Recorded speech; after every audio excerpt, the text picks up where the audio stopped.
What's up, everybody? Welcome into another edition of Crush City Territory. My name is Chandler. I'm joined by Tyler Stafford and Josh Reddick from beautiful, snowy Colorado. Josh, how's the powder treating you? How are the runs treating you? You wipe out at all? Today was the first time I didn't fall this season, so good timing on that front.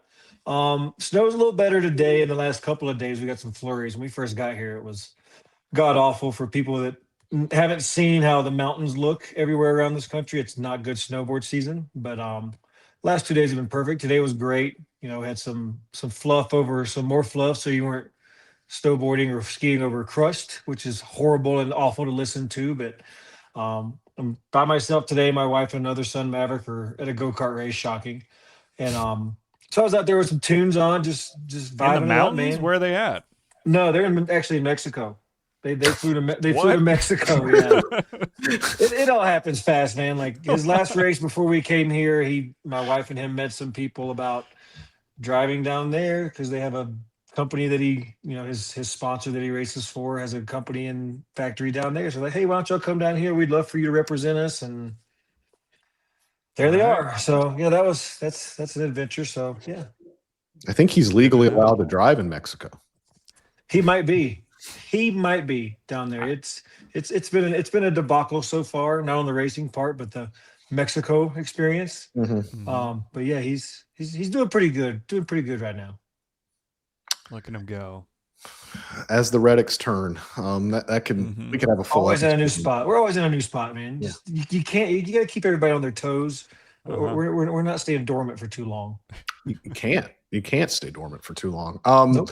If you enjoy hearing that from Josh, if you enjoy this podcast, please remember we are doing the rush to 5,000 YouTube subscribers before the Astros report to West Palm Beach on February 11th. As I talk right now, we are at 3,644 YouTube subscribers. So we got some work to do. So before we start, I'm here to ask you very nicely. Do two things. One, if you're watching on YouTube, just hit the like button on the video. It takes 2 seconds. It's right below where you're watching it. Just hit the thumbs up. And then after that, subscribe to the YouTube channel. It really, really helps us out, helps our algorithms and such. So wanted to get that out before we start. But there's been a couple things that have happened since the last time we talked to you, Josh. I think first and foremost, we'll go with the most recent news. It's funny. Everyone always asks me, or some people have asked me, like what the bobbleheads are on the back of my shelf behind me. And I went and got one to show if you're watching on YouTube, because I think this one's pretty useful for today. It's Carlos Correa. This is one of my favorite ones. It's Carlos Correa with the Puerto Rican flag draped behind him. It's one of my favorite bobbleheads that I do have. Bring that out to give the depressing news that Carlos Correa will not be covered in the Puerto Rican flag coming up in March. He will opt out of the World Baseball Classic along with Jose Altuve, which is something, Tyler, that we talked about a little bit, that there was some stuff up in the air, and I said I needed to go look into it a little bit more. Looking into it, here's what happened, and it's a nuanced conversation to have. Jim Crane was involved in these decisions. Carlos told me on Monday or Tuesday, whenever I talked to Carlos, that Jim had called him to talk about, they wanted him healthy for the season. They wanted his focus to be on the season, and they would prefer if he kind of stuck with the team throughout camp, throughout spring training. I'm told that the same thing happened with Jose Altuve as well, that Jim, made these opinions known, and as these two guys are the two of the faces of his franchise, kind of left it in their court. But the other thing that happened is that neither of them could get insured. And I know no one's listening to this for like insurance breakdowns, but very quickly how it works. The league and the union together pick a third-party insurer. For the WBC, it's a company called NFP. They are the third-party insurer. And these third-party insurers basically have to check and see if these guys are insurable, if their regular season contracts are insurable. Both Jose Altuve and Carlos Correa were deemed uninsurable for various reasons. Correa's obviously got a pretty extensive injury history. Jose Altuve had a minor offseason procedure on his foot this winter. He's also going to turn 36 years old in May. So neither of those guys was given the proper insurance to where his contract was insured for the regular season. What does that mean? That means if either Altuve or Correa would have gotten hurt in the WBC and missed time in the regular season, they would have forfeited their salaries. They would have forfeited the regular season salaries for how much time they missed. Carlos Correa's going to make $31.5 million next year. Jose Altuve is going to make in the 20s around there. So as Carlos told me, that was a business decision he just could not risk. This is not the first time this has happened. This happened to Clayton Kershaw in 2023 when he tried to pitch for Team USA in the WBC. It actually happened to Miguel Rojas this week. He's trying to play for Team Venezuela, and he could not get the proper insurance. It should be noted that Miguel Rojas is 37 years old. So again, the older you get, the more injury prone and the bigger injury history you have, the harder it's going to be to insure you. But guys, I still think it's a huge bummer. It's a huge bummer that you're not going to see either Carlos Correa suit up for Team Puerto Rico or Jose Altuve for Team Venezuela. Yeah, for sure. I mean, it makes sense, right, with Altuve's age, and also, like you said, a minor procedure. We saw how hurt he was towards the end of last season, and I mean, goodness, with Correa, there's all kinds of issues with medical stuff throughout his free agency and all of that. So it makes sense. But yeah, I mean, those are two guys that are just superstars for the WBC. It's not the same without them in there, for sure. On top of that, I mean, you got to look at from your team's perspective. Like, these are guys, one, you need healthy, and two, you just came off of missing the playoffs for the first time in a very long time. So their depth factor plays into it as well. Altuve got hurt in a WBC before, so there's always that factor. You just never know what's going to happen. It could end the season. I think it was it Edwin Diaz got hurt celebrating or something, right?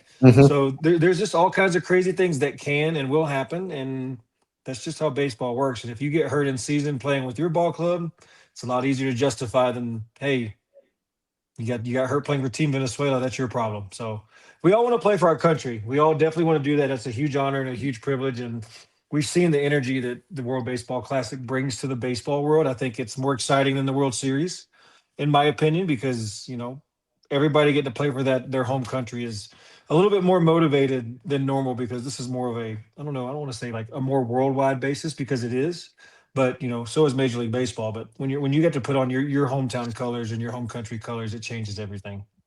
Yeah, and it's doubly disappointing for Correa, who obviously Dyken Park is going to host pool play in a quarterfinal round of the WBC, which also adds another odd layer to this, that Dyken Park and Houston and the Astros, as a result, are hosting this tournament. And, at least in some measure, the team politely asked that some of their guys not play in the tournament. That's a little bit of an odd juxtaposition there, but again, it's everyone's own prerogative. But the other thing that's going to suck is Team Puerto Rico is not in the pool that Dyken Park is hosting, but if Team Puerto Rico advances out of their pool, their quarterfinal game would be in Houston. So it would have given Carlos a chance to play for Team Puerto Rico in Houston. A very much a full circle moment for him in his career. And he won't have that opportunity. Now, it's not to say that he won't have it again in 3 or 4 years when we do this again. Altuve ostensibly could have another shot at playing for Team Venezuela, which I know is something he wants to do. Both of these guys wanted to play. If you listen to their cuts from FanFest, like, they wanted to play. This is not a situation where they did this I guess willingly. Like, they didn't go down without a fight. They wanted to play, but just couldn't make it work from a lot of different angles. So you will not see them in the WBC. You will not see them at Dyken Park for the WBC. Josh, another person you won't see at Dyken Park much anymore is Kyle Tucker. We haven't seen or heard from you since Tuck got 4 years and $240 million from the Los Angeles Dodgers. First reaction when you saw first the team and then the numbers? Bummed about the team. I mean, for the history there and on both sides of that. Happy for Kyle. I mean, you're happy for Tuck. You're always going to be happy for the player. I'll always say that first and foremost. You always want to see, former teammates and colleagues get their money and get paid for what they're worth. And, was he worth 60 million? Who knows? But to the Dodgers, he absolutely 100% was. And, if you're Kyle Tucker, you'd be dumb not to take a deal like that, especially from a team like the Dodgers who are just power stacking and ready to go. So makes perfect sense. I've said it before. I love what that team is doing for baseball. Wish it was any of the other 29 teams in baseball doing it, but you can't fault the team for wanting to win and wanting to win badly. So happy for him. Love to see it, but that's just where we're going right now. Hey, lockout, where you at? Right around the corner. I think we talked about it. Tyler and I talked about it. Like, he could have signed with the Reds. He could have signed with the Rockies, and there still was going to be a lockout. Like, for sure. But this one only inflamed anger. I do want to get your take on one thing. And Kyle was asked about this a couple of times in his Dodgers news conference. Some stuff, came out during the free agent process about Kyle's, I guess, dedication to the sport. I don't know if dedication is the right word, but as we've talked about, like, he is an introverted guy. He doesn't really have an outward motor. Like, you don't really like nothing he ever does looks hard. So it never looks like he's trying on the field. I'm just going to leave the floor to you, Josh. You played with the guy. You saw him when he came up as a rookie. You were around him his first couple big league seasons. Is that criticism justified, that he's a guy that, maybe doesn't have the best motor, doesn't really like baseball? Is that a fair criticism? I think it can be looked at to be pretty fair. When you look at the guy, all his mannerisms come out like that. But I think that's another thing to him. Like, that's how he plays the game. Like, you see guys that just kind of flow through it. JD Drew comes to mind. Not comparing both of those, but I did play with both of them. Everything about their movements looks kind of familiar. It doesn't look like they're carrying. Doesn't look like they're trying, when really they're pretty much at max effort level when they actually are trying. So, yeah, I think the look and the way he acts, and the dog that everybody speaks about having inside them in games, it just doesn't seem like he has that extra gear to kick it in to show that emotional level and get to that extra point and be angry or be excited about it. And in the Cubs, the Cubs Anonymous comment that came out about a Cubs staffer talking about being on his phone. I never got to see that side of him. I think that was one thing about me being older and him being kind of the younger kid. Like, he kind of did follow in line with all of us, because when we had those guys there, it was, get your work in, do it, or you're going to get your butt sent out real quick. And now he's become more of a veteran and more of a big name, a superstar. So maybe he's kind of taken a step back into that regard. But personally, I never saw that side of him. I always saw him kind of doing this thing and making sure he got the work in, because I don't think, I know if he didn't, he was going to have something said to him by Uncle Mike, George, me, and go down the list. I mean, everybody was going to make sure everybody was doing their job. So I think we're just kind of learning a little bit more about Kyle Tucker. Some things we may not want to learn about him, and other things that we just kind of already knew. Josh, I did some back of the napkin math here for you. Would you like to take a guess at how many games Kyle Tucker needs to play to eclipse what they paid you in the half season that you played there? How many games would he have to play? How many games to equal your salary? Yes. I was making 6.7 that year. Mm-hmm. So we're counting California taxes? No, I'm not doing that much math. Probably 2 days, if maybe 2 at bats. It's his 6th game. He will have earned more money from the Dodgers than you did. And he'll probably have more homers than I did my whole time there by game 6 too. So he's only got to hit 3. Yeah, there you go. So we saw that Tucker is wearing the number 23 in honor of Michael Brantley. Chandler and you guys have talked about this a little bit, but what was that relationship like between Tucker and Brantley, that this is still so important to him? What was just Brantley's presence like in the clubhouse in general? What did he mean to everybody in there? I think he meant more for Tuck. I think that relationship developed more after I left, after my free agency rolled around. But it was just, I think, Mike just being that older veteran, taking that younger kid who was going to be good, and he knew he was going to be good, under his wing, and being like, hey, look, here's what you got to do. Here's what it takes. And I think that's what it was more about. But For a guy like Mike in the clubhouse, just to have somebody to talk to for me.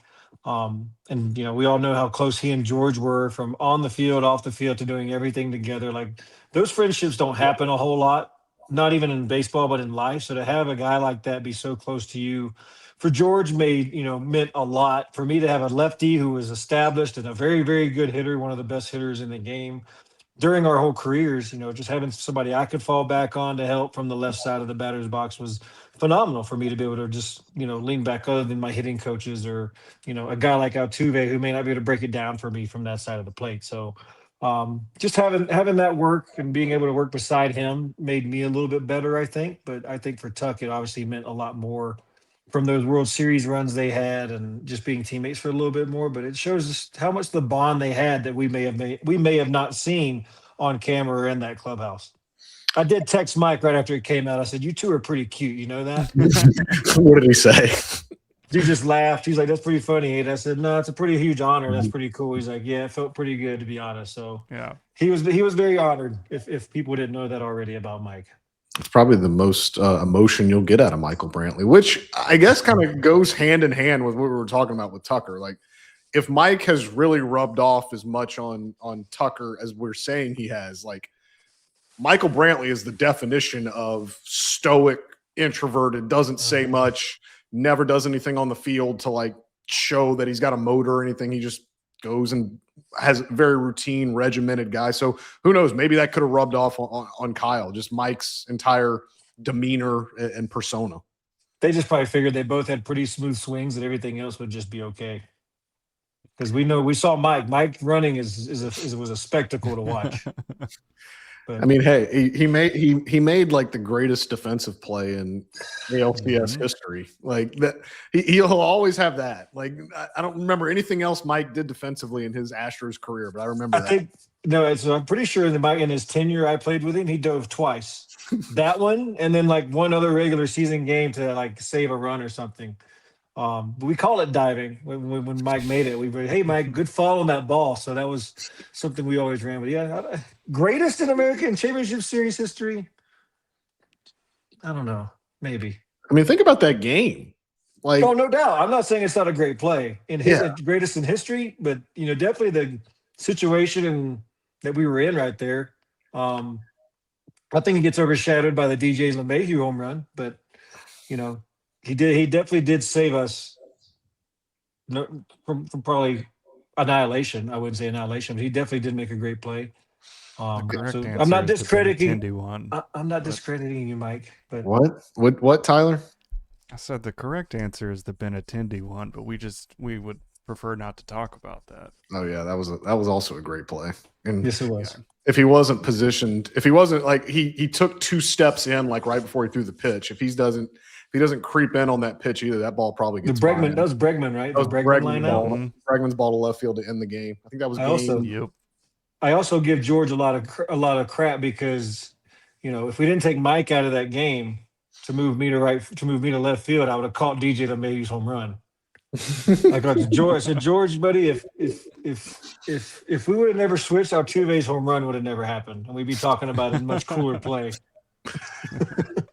No one wants to rehash this, but that was a hell of an at bat by DJ LeMahieu too. Oh my gosh! He fouled off and Osuna was nasty. That was when Osuna was nasty. Like he's fouling off like 6 2-strike pitches. It's just an incredible at bat by him. He was like the only guy you didn't want Osuna facing in that situation. Just a guy who's going to touch the ball and do something good with it. Like, give me the 8 other guys that are going to punch their ticket and walk back to the dugout. Yeah. Tough.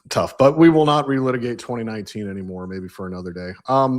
So on The Athletic this morning, I have nothing else to write about, so I did a roster projection and an opening day lineup projection on January 29th, with the full understanding that I don't think this is the roster. I don't think this collection of players is going to break camp in West Palm Beach. I think Dana Brown's got another trade or 2 up his sleeve, but I did the exercise based on just what they have now. And we'll start with the lineup. We'll start with the opening day lineup that I have projected. If you're watching on YouTube, I will put it up on the screen so everybody can see it.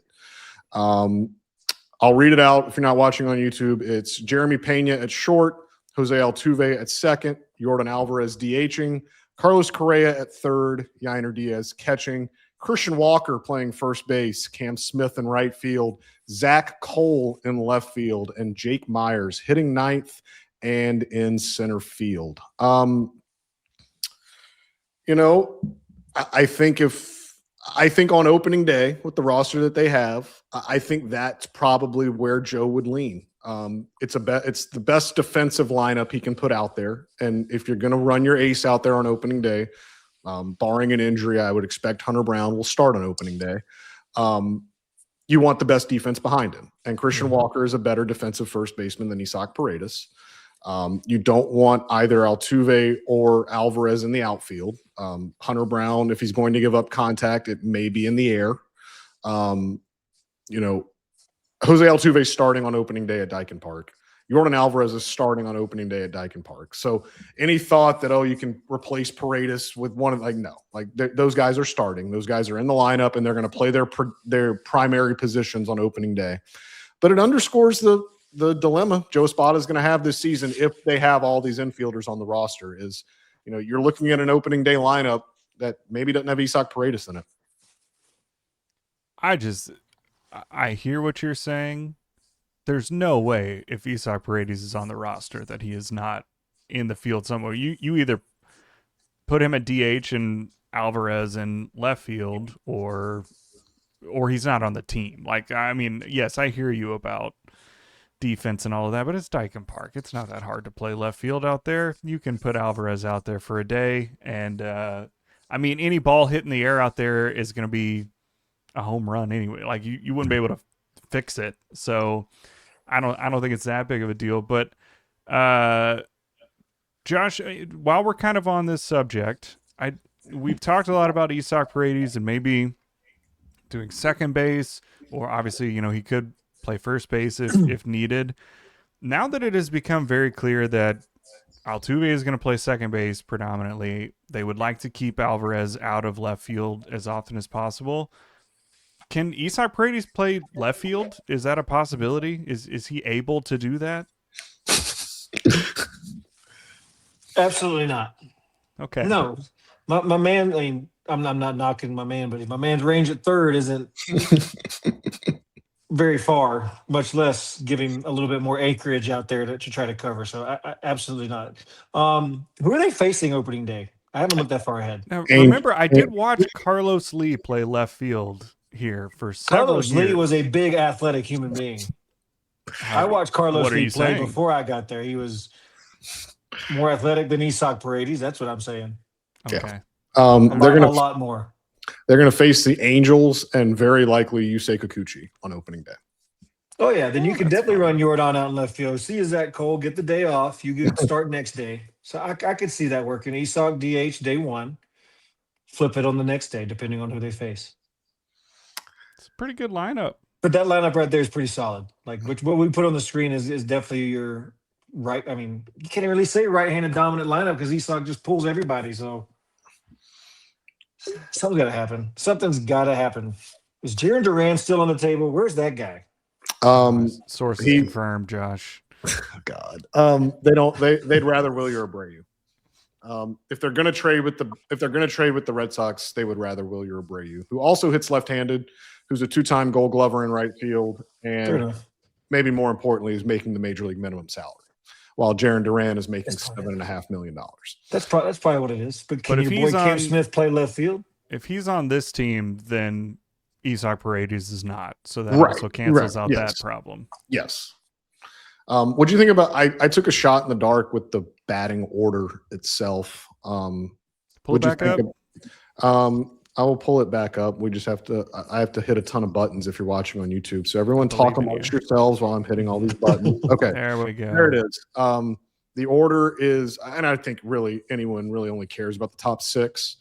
I went with Pena, Altuve, Alvarez, Correa, Diaz, Walker as your top six. Now, you can throw Paredes in there, but Josh, given that collection of names, what do you think of that order? I personally love it. As dumb as baseball's getting now, and they always put their sluggers. I don't understand why the Yankees bat Aaron Judge second. And Jordan hit second for a good while. So that would be the only thing that I could see like them doing, which makes absolutely zero sense to me because these are the guys you're going to rely on anyway, no matter if they're 1 through 4. But I think the top four right there, your constant top four. I think 5, 6. I mean, shoot, 5, 9, 5 to 9 are your kind of who's hot, who's not, who gets piggyback behind Correa, who gets piggyback there. Like if Christian Walker comes out hot, he drops in that 5 spot. If Cam Smith drops hot, he comes in that 5 spot, kind of like we saw him jump into that cleanup spot last year. So the only thing that changes if you do put Isak in there, I mean, I think you put Isak maybe 5 and then drop everybody else in suit follows. I think Cam goes to 8, Zach Cole bumps out, Jake Myers stays 9, and then everybody else bumps down. I think Zach Cole would be above Cam Smith, but other than that, I agree with you. So I think that's probably just that's the old analytics to split up the old younger righties that may not have the most success on the world. So that's the whole split them up if you got them. You think Chandler ran this through an analytics? This is just straight from his brain. This is Chandler just. I ran this by no one. Yeah. So I'd hit Paredes second. If Paredes is in the lineup, I'd hit him because you want your highest. That's why Judge hits there. Base. You want the highest on base percentage. There. I'd go Pena, Paredes, Altuve, and then I go Pena, Paredes, Alvarez. I go Pena, Paredes, Alvarez, and then we can have a debate about Correa or Altuve cleanup, and then Correa go Correa cleanup, Altuve 5th, and then Walker would be in the lineup, but whatever. But that'd be your top. That'd be your top 5. So that's what I think they'll do. I don't have it on authority, but I think they liked the way Jeremy Pena swung the bat in the leadoff spot last year. Obviously, it worked. I would be surprised if he's not the leadoff hitter. Alvarez, like you mentioned, Josh, I think, and to hear Joe explain it, why they kept hitting Jordan second when he was healthy, it's a number of at-bats thing. They've distilled out enough analytically to know that the 2-hole hitter gets maybe it's that 5th at bat in the 9th that they might need. They want their best hitter getting the most at bat, getting the most plate appearances, and I think that's why they do it. I can certainly hear the argument for. I think it's a better looking lineup with Pena, Paredes, Alvarez, especially with the on base threat of Paredes. He's going to exhaust the pitchers. Like I think that's probably the ideal lineup, but who knows if Paredes will be on the roster? So that's something they will have to figure out. Don't freak out over this next one because I know everyone gets obsessed with the order, but the projected rotation is what I had on my story at The Athletic, and if you're watching on YouTube, you can see Hunter Brown, Christian Javier, Tetsuya Imai, Mike Burrows, Lance McCullers Jr., and Spencer Arrighetti. Don't get overwhelmed with the order. The order doesn't mean much. Hunter Brown's going to pitch on opening day, barring something cataclysmic. And then after that, they're going to line it up just based on rest, based on what they see fit. That was just me. That's who gets out of spring training healthy, who doesn't. Right. So don't obsess over the order just because Christian Javier is listed second. You don't have to say, oh, he's the number 2 starter. No, he's just who I listed second. I think it's pretty clear that Brown, Imai, Burrows, and Javier are going into camp guaranteed rotation spots. Yep. After them, it gets a little interesting. And I think it'll be the most fascinating part of spring training is the competition for those final 2 spots because they're going to open in a 6-man rotation. I put Spencer Arrighetti and Lance McCullers for no other reason than they will have the upper hand going into camp for no other reason than their major league experience. They have done it before at the big league level. And in McCullers' case, if we're being honest, the contract situation, because he's in the last year of his 5-year, $85 million contract. I think barring just an injury or it looks like in camp he can't get guys out. I don't think either of those things are going to happen, but barring those 2 things, he's going to make the team. He is going to make the team out of camp, and he's not a reliever. He is not a long guy. We saw that last year. They can't afford to put him in the bullpen, especially if they're going to run a 6-man rotation, because the 6-man rotation shortens the bullpen. You cannot put a guy in a shorthanded bullpen that you don't know if you're ever going to use. So that's my thought, is that those 2 guys are going into camp with the upper hand, but make no mistake, Ryan Weiss, Nate Pearson, AJ Bluebaugh, Colton Gordon, a lot of guys have a chance to usurp them and maybe sneak into the back of that rotation. Are there any of those guys that you mentioned that are roster constrained, like they're not optionable? Like, can Colton Gordon be optioned if he doesn't make the rotation out of spring training? I'm glad you asked that, Tyler. You know, we never prep for these things, but you always know what to ask. Colton Gordon does have options. Okay. Ryan Weiss, and this is going to be the interesting thing. This is going to be when I talk about we're going to do the bullpen in a bit, and Ryan Weiss is not on this projected roster. I did not have him on the projected 26-man roster for no other reason that he has minor league options. He has minor league options left. I know he signed a guaranteed contract with a bunch of incentives for innings pitched, but it may be easier for them maneuverability-wise to send him to Sugarland, at least to start the year, than summon him when you need him. You've got that flexibility. Should be noted that Spencer Arrighetti also has minor league options. So, again, this will be a straightforward just competition. Like, whoever pitches best is going to get these last two spots in the rotation. Two things. One, that list is missing a name that I've been waiting for them to sign. If you don't know, Justin Verlander. Just because for him, he's good. He can make everybody else better. He could probably help Lance out. I like AJ Blueball. AJ Blueball proved a lot last year for me and for that ball club doing what he did. So he comes out hot in that spring training. He could look at that 5-6 spot, no problem. Yeah, Chandler. You hater. That's just me. Yeah, I'm with you. I agree. And JV's getting cheap. JV's getting cheaper by the day. What do they have left that they can even? It's got to be like pennies, Tyler, right? it's Major League Baseball. Money is not an issue. I agree, but I'm saying Ever. the luxury tax. Where are they at relative to that right now? Like my nickname, that's irrelevant. Mm-hmm. Yeah, they're about $4 million under, like we said, and while they're trying to trade one of. That's going to be the biggest thing is once they figure out how much of Christian Walker's salary they're going to have to eat, or what they're doing with Paredes. That's where they'll figure it out. I mean, they're not going to be able to sign anybody until they figure out those trades. Yeah, I mean they're trying to trade Jesus Sanchez, who's making $7 million next year. They're trying to trade Christian Walker, who's going to make 20, and Isaac Paredes, who's going to make 10. So, whomever of that group gets traded, I think you'll know a lot more about their financial picture. Tease it a little bit, but to finish it out, the bullpen.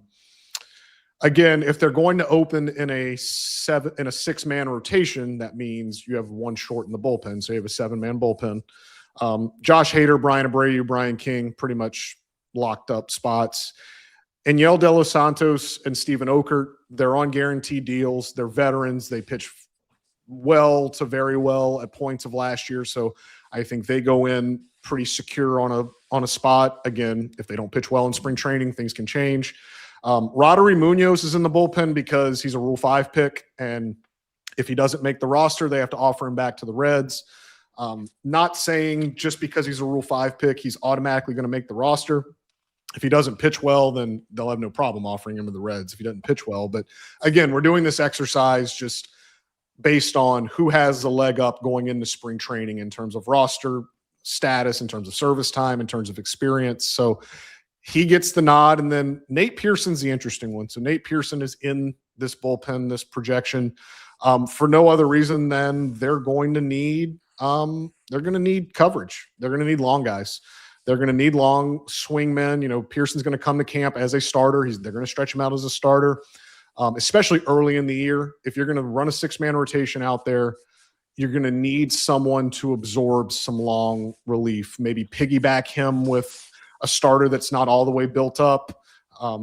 But they need long men in the bullpen, and Ryan Weiss is also perfectly suited for this role. But again, Nate Pearson does not have minor league options left. So if he doesn't make the team out of camp, they'd have to expose him to waivers.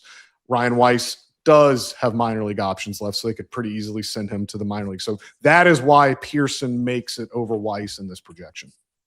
This team has some pitching depth.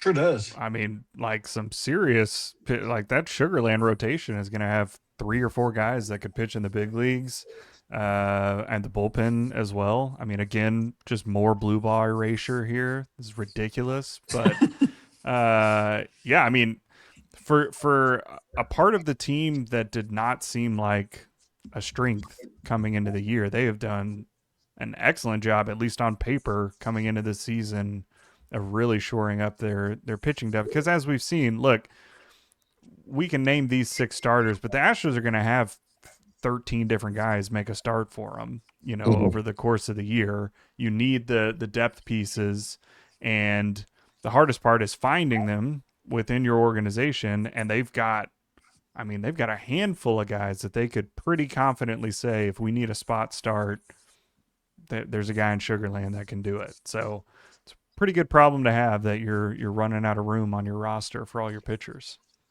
And that's why they did this too. That's why they went about the offseason like this, because when I say this, I don't want this to be pejorative toward AJ Blueball or Colton Gordon, but like, they're calling up AJ Blueball in like April to make a spot start. They're calling up Colton Gordon in May. And like, again, they acquitted themselves well, but like, that's not where you want to be. Like, you don't want to be relying on them that early in the season to make starts. They have given themselves enough insurance to where, if and when the inevitable injury bug arises with them, they are far more equipped to cover that and to be okay than they were at any point last year, just given the depth they've added this offseason. And you can watch their innings too. You don't want these guys pushing 160 plus innings anyway. So this is an easy way for you to be able to rotate them in and out. And they're preparing for that trade deadline last year where they relied on their guys to come back and not get hurt. Yeah.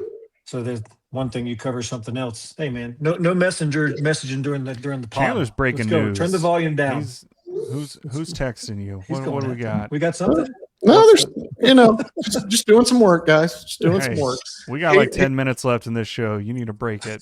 I hate it. I hate it when work happens while you're doing this. But there's never news doesn't sleep. News doesn't have news doesn't have time constrictions. If I knew what was going on, I would tell you. I don't. But everybody tweet at Chandler even harder. He's holding it back from you. He knows what's happening. He's lying when he says he doesn't know. If it is huge, we know there'll be a surprise podcast in about 2 hours. Mm-hmm. This is proof that he's lying when he says he doesn't know. He does know, and he is keeping it from you. Yeah. Maybe. Could be. Otherwise, on the roster, and who knows how much longer this will be relevant, but on the opening day roster that I have on The Athletic, I think the one thing we didn't go over was the bench, kind of who's on the bench. Cesar Salazar, for now, is the backup catcher. I know they are trying to improve that area. I know they are trying to find another backup catcher to help. Salazar is out of minor league options, so if he doesn't make the team, he'd have to be exposed to waivers. I have Nick Allen as the utility man, the guy that was traded from Mauricio Dubon. He's really the only guy that can back up and play shortstop that's not named Carlos Correa. So he kind of fits in there. And then, the outfield, Jesus Sanchez is going to still be on the team for now. But he's part of the bench too. And then the other member of the bench is Isaac Paredes. And it really accentuates how awkward this is, because the thing I can't get through my head is like, Isaac Paredes is perfect for what the 2026 Astros need. Like, his offensive profile is everything that they need. The way he goes about his business, like the profile in Dyken Park, he's perfect for it. But like, we are really sitting here and we legitimately cannot come up with a foolproof way to get this guy every day at bats. And that's a problem. Major problem. One of your best all-around hitters, approach guys, and he literally has no spot in your lineup, no spot on your defensive setup, and no interest in a trade. So where are you at there, bud? No, there's interest. Don't worry. I mean, the interest it's not the right interest. Yeah, interest is not the problem, but it's about making it work for both sides. It's but again, like I've said, I would be surprised if there's not a trade. I would be surprised if, the Astros break camp with this group of players. As to when that's going to be, I'm not sure. could be in 20 minutes. It could be like in 20 days. Who knows? But for everyone keeping track at home, it is currently 5:51 p.m. on January 29th. So we're going to put that with whatever timestamp that Chandler tweets out something. That's how long. There'll be a third baseman that gets hurt around the league, and somebody will need one real quick. Mhm. That's the other thing. It's gonna happen. Like I hate to say it, but somebody is going to get hurt in spring training, and somebody will need that guy, and then that price and interest goes way up. Yeah, and it's why I don't think there should be a big freak out, and I don't think there will be, but I don't think everyone should just take for granted if the day of the first full squad workout in spring training, everyone's still there. Like, it may behoove the Astros to wait until spring training and not hope that someone gets hurt, obviously, but understand that there's going to be guys around the league that report to camp with something that they hadn't told the team about. It's like, oh, like my oblique hurts today. Or like they go out in their first live BP and they feel something in their elbow, taking swings or whatever. Then the Astros are playing from a point of leverage, because if you've got a team that needs a right-handed hitting infielder, the Astros got two of them, and they've got the leverage to be able to ask about whatever they want. And the team that's asking for them, they don't have enough time, because they've got to get this guy in camp. They got to get this guy up to speed, and they got to know what's going on. So it could behoove the Astros to wait until spring training. But again, demand and the market's going to really say everything. So all right, go get to work. Go get us a trade. We'll see. Not sure if I can do that, but if you've enjoyed this, as always, please rate and review on Apple. Please like the video on YouTube. Please subscribe to the YouTube channel. Please subscribe on Apple and Spotify. It really helps us out. As always, you can follow me on X at Chandler_Rome. You can follow Tyler at Tyler C. Stafford, and Josh is at JRedDubDeuce. Follow all three of us on social media on X. We will be back later on, probably on Sunday, to talk about, well, I don't know what we're going to talk about, because I don't think anything's happening between now and then, but who knows? We'll find something to talk about. We've got some good guests in the hopper already, but those are going to come a little bit starting next week. But until then, Josh, enjoy the slopes. I hope Jet is okay in Mexico. I hope nobody. They are okay they're okay right now. They're okay right now. So they're in a safe spot. And if you're bored this weekend in Houston, come to the TriStar event at NRG. You might see a certain someone there. Bring your Crush City Territory merch, and Josh will sign whatever you bring to him. Absolutely will. Until the next time, guys, thank you for watching, and see you later. Bye.